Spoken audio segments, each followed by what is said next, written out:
If your Brawl Star friend list is not showing or empty showing, don't worry.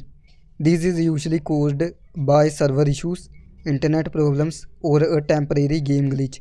First, check your internet connection and switch between Wi Fi and mobile data to see if it fixes the issues. Then completely close the game and reopen it.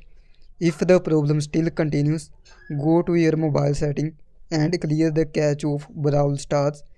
Don't clear data, only cache. And make sure your game is updated to the latest version from the Play Store or App Store because outdated version can cause friend list errors. Sometimes the issues happen due to server maintenance, so you can check Supercell's official social media pages for updates.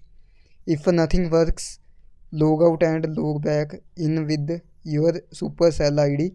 After trying these steps, your friend list should start showing again. Hope this video is helpful for you. Make sure like and subscribe the channel. If still you have any question, you can comment them. Thank you.